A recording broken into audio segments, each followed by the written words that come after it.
agricultura se encuentra en graves problemas debido a la falta de mano de obra. Esto es causado por las redadas migratorias y los trabajadores, en su mayoría en situación que no están con documentos, tienen miedo de ir a trabajar por temor a ser deportados. Vamos a verlo.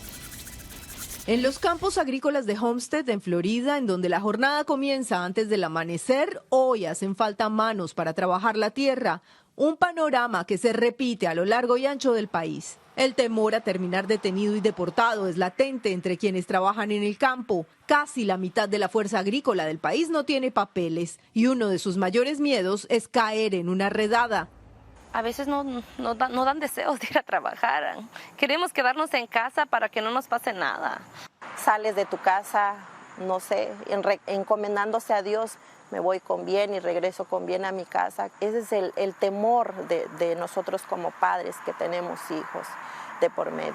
Quienes labran la tierra y no tienen estatus migratorio temen mostrar su identidad. Viven en Florida, un estado en el que por estos días las políticas migratorias se aplican con mayor rigor. Muchos esposos de mis compañeras ya han sido deportados y algunos están detenidos. Y ahora están como madres solteras sosteniendo a sus hijos. Este campo vacío resume lo que sucede en ciudades agrícolas como las de Florida. Aquí los productores aseguran que incluso hasta el 70% de sus trabajadores dejó de presentarse por miedo a las redadas. El patrón, él disminuyó las siembras por la razón de que también tiene el miedo de que no vaya a querer bajar la gente. Y como le digo, más aquí en la Florida, porque la Florida es un estado que está muy fuerte sobre nosotros los emigrantes. Según expertos, lo que más complica el panorama es que la falta de mano de obra migrante ya no solo golpea las cosechas, también está frenando el procesamiento y el empaque de alimentos. Así es, ese es un factor muy duro, un golpe muy severo. Hay que tener en cuenta que esta política migratoria sumamente agresiva tuvo un primer golpe durísimo en la actividad de la construcción y en todos los proyectos que quedaron paralizados. Estimaban que casi el 35% de los trabajadores dedicados al tema de construcción, proyectos, etcétera, son inmigrantes. Claro, no quiere decir que todos sean indocumentados o estén en una situación irregular, pero hemos visto que esas redadas migratorias también han alcanzado a personas que tenían sus documentos en regla. Fueron detenidos, perdieron trabajo y eso genera una contracción. Para que tengan una idea, por ejemplo, hasta a finales del 2023, estimaban que en Estados Unidos registraran algo de 400.000 contrataciones de manera periódica, o sea, se iban generando empleos. O sea, por año era un promedio, porque hay temporadas en las que contratas más gente y eso puede variar. Hoy en día registran apenas 29.000, o sea, de 400.000 a 29.000. O sea, para que tengan una idea del impacto durísimo que ha tenido esta política migratoria. En el sector del agro, los trabajadores migrantes representan más del 40%.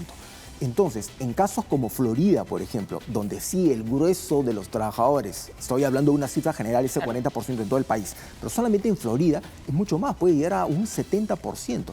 Y el impacto, obviamente, es mucho más duro, porque tienes época de cosecha, época de siembra, en la que no tienes trabajadores. Entonces, la mano de obra se vuelve mucho más costosa y tiene gente que simplemente no quiere trabajar o no tiene la experiencia para hacerlo. Y ahí es donde viene el golpe severo para el gobierno de Donald Trump. Que dicho sea de paso, hace un par de días en una entrevista él mencionó y dijo, bueno, nosotros definitivamente necesitamos mano de obra extranjera calificada. Y claro, todos le dijeron, pero si lo que están haciendo es más bien perseguir a los migrantes. Yo estoy hablando, dijo él, de profesionales. Claro, pero hoy en día las visas de trabajo para un contrato profesional pueden superar los $100.000. O sea, ¿quién va a venir si solamente en visa tiene que pagar $100.000? Bueno, ahí Donald Trump entró en contradicciones y se empezó a regar y prefirió cambiar de tema, ¿no? No, además entendemos que parte de las políticas de Donald Trump están asociadas a mejorar la manufactura y la producción interna, ¿no? Make America Great Again, hablando del consumo interno, porque incluso productos que vienen de fuera tienen aranceles o son un poco más costosos. Más allá de que no puedes satisfacer con la demanda interna con tu producción local, si a esa producción local le sumas que ha subido la mano de obra, entonces entran en un círculo vicioso complicado. Así es, mucho más severo si tienes en cuenta, por ejemplo, que Estados Unidos viene de un cierre de gobierno. Claro, esto ya se revirtió, claro, pero esto ha significado miles de millones de dólares perdidos. Hubo vuelos paralizados, muchos trabajos que empezaron a dejarse de hacer porque no llegaban a un consenso para que pueda seguir funcionando el aparato estatal, por entenderlo de una manera mucho más sencilla. Pero hay que tener en cuenta que también aplicó el tema de los aranceles a China y China dejó de comprar soya a Estados Unidos. Que bien es cierto, China les compra casi un poco más del 40% de su producción de soya en todo el país, pero para algunos estados eso representa el 90% de lo que producen y se quedaron con toda la soya ahí sin poderla vender. Hay otro factor que llama mucho la atención y es que Estados Unidos ha llegado a una serie de acuerdos con Argentina. Javier Milei está saltando, contento respecto a la adquisición de carne. Claro. Pero los productores de carne en Estados Unidos les están diciendo, bueno, ¿y qué va a pasar con nosotros? Porque la carne de Argentina va a venir mucho más barata. Tienen todo un expediente, tienen todo un currículum de que es la mejor carne del mundo, al menos así lo venden en Argentina. Bueno. Y cuando llegue aquí a Estados Unidos, nadie va a querer comprar el producto nacional, van a preferir el bife argentino a comprar la carne que nosotros estamos sacando. ¿Qué va a pasar? Y ahí también han entrado en dudas, ¿no? Bueno, la industria cárnica de Estados Unidos también es muy fuerte. Es una carne que compite con la carne argentina, con la carne uruguaya. Uno va a los mercados y es más o menos las carnes que son más populares, más buscadas, pero por supuesto, el comercio local versus el comercio local. Y el fenómeno de los migrantes para la agricultura es un fenómeno que quizá en nuestro país no se siente, no se percibe. No es una mano de obra que se ha trasladado al campo, pero es un fenómeno que, por ejemplo, también se vive en Chile. En Chile también sucede lo mismo. Hay falta de mano de obra de migrantes para la agricultura, se ve en Estados Unidos y quizá en otros países que han recibido migrantes que tienen más habilidades en ese tipo de rubros, ¿no? Así es, hay que recordar que esos flujos migratorios han sido bien aprovechados por países que lo han manejado mucho mejor. Claro. Un ejemplo cercano es, por ejemplo, Brasil. En su debido momento, cuando empezaron a experimentar ese fenómeno migratorio venezolano, tienen una frontera común